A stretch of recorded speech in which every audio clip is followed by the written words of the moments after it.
Well, Rich, we're in touch of distance at the start of the season now. Yeah. In some respects, is this kind of the worst week of the year? You kicking your heels a bit, ready to go, itching to get started? Yeah, it is. I think we're at that point.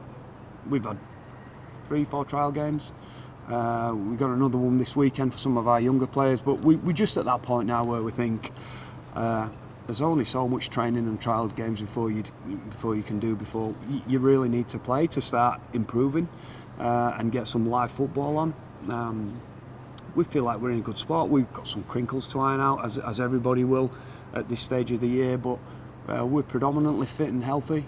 We've got some good depth, and I think we've got a squad that really believes in each other and is excited about getting kicked off.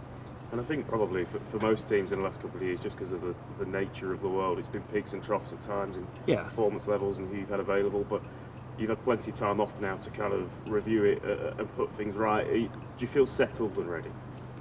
Yeah, we do feel settled. We've had 4 signings come into our club, as well as some juniors. 4 good players that we think are all going to, in their own right, are all going to have a strong impact on our team and the competition. We think we've moved the squad forward from last year. We've got a real healthy balance to it. We've got some good strength in depth. And the word I will use is belief. I think we've got a team that is highly motivated to achieve this year. And big changes in the pivots positions, of course. Yes. Aidan Caesar, Blake Austin come in, sort of the brains trust of the team. 2 players that know each other pretty well. It must be exciting that you've got a partnership that you can just run everything through and off. Both great players, good players in their own right, and have been good players at the clubs that they've come from. It's been a real positive that the guys have spent 3 seasons playing together before, because they've got that personal relationship. They've also got that on-field understanding, which, if you bring in 2 guys in from different clubs in those positions, there might be a bedding-in period and they might be feeling each other out and getting used to how each other works. But that's not been the case. We've obviously brought them both into different styles of play from their respective clubs, but I think they've settled into that pretty seamlessly, really. But we're talking about your halfbacks, but we've also had similar conversations with Ian at Huddersfield, Paul at Salford, Brett at Hull FC. There seems to have been quite a lot of moving around in the halfbacks this year. Does that almost rip up a lot of what you know about the other teams because it is so changed in the pivots? Yeah, good point. I watched Wigan and Warrington the other night, and Wigan have got a couple of new players in the spine. Warrington have obviously got a new coach and some new combinations in there. So I think across the board, and you've pointed out a couple of teams there, across the board, we're probably going to be going into these games worrying about ourselves a little bit more. Let's get our own things right. And as the season starts to unravel and unfold, we'll see how those combinations are going and the effect that different coaches and different players have had on style of play. With that in mind, it probably looks as competitive and as an even playing field as we've seen for a few years. I think that's this time of the year. Everybody's trying to judge how teams are going to go. I think, as we always see, someone will come up from the pack that's maybe not expected. The usual suspects will still be there to beat. I think the teams that made the grand final last year again look very strong. I don't see any weakness in the way that they've recruited and moved forward this year. So they'll still be the teams to catch. But like ourselves, there'll be a number of clubs feeling that they're capable of very much closing that gap and challenging. And Jack Walker as well, back at yes. a new signing in a lot of ways because he's obviously been out for so long, but also just great to see a young man back on his feet in rugby league. Yeah, great to see him back because Jack's one of those boys that he gives our team energy, but that energy transmits to the crowd as well.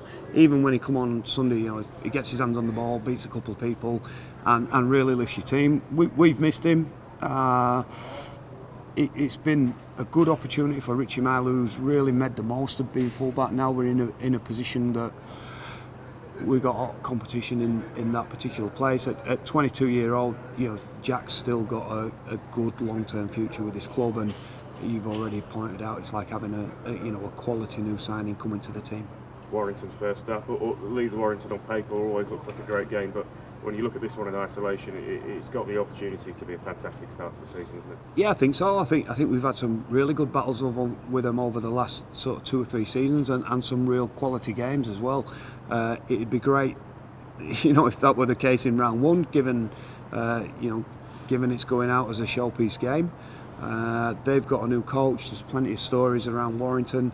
They've got some real quality and some of the biggest individuals in the competition, if you like.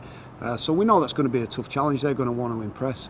But again, we're playing in front of our home crowd. We're pretty confident in ourselves as well. So it's got all the makings of a terrific start to the competition. Just when you look at the structure and the makeup of the competition Yes. this year, Challenge Cup finals obviously earlier, so Yes. we've got a few cup games to get in. Yeah. We're hoping, of course, that we won't have any of that COVID nonsense and we can get through round Fingers by crossed. round. Yep. There's an international break in there as well. Does this feel like a season where, when we kind of get into May, June, and we start thinking about playoffs and the Betfred Super League Grand Final, that you can just put everyone's feet on the ground and go, right, let's have a real crack at the back end of this year? Yeah, I think so, because I think the Challenge Cup, when it is played, where it has been played over the last couple of years particularly, we felt this ourselves in 2020. It was such a sort of big occasion for us that by the time we got to the playoffs, we went out in round one against Catalan, sort of kicking ourselves a little bit that the whole Challenge Cup and COVID issues and fixture congestion had sort of derailed us and had too much of an impact on us at that stage. And I can remember us having a meeting at the end of the year, real disappointed with ourselves that we'd let too much of an opportunity slip there. That's not going to be the case this time.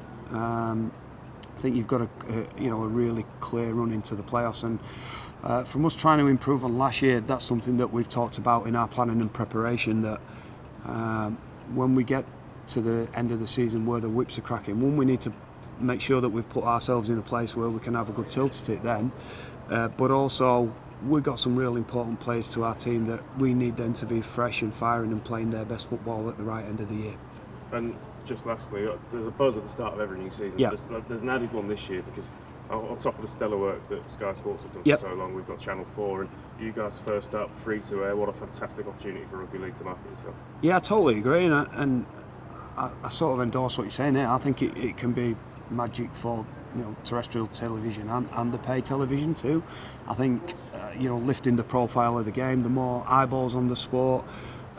Given that we're coming out of what has been difficult seasons with COVID and things like that, I just think it's a wonderful, wonderful opportunity for us to showcase what a great product we've got. There's some very uplifting and unique stories around the personalities within our game and some tremendous athletes. So yeah, it is a wonderful opportunity for the sport that has had to face some very challenging times.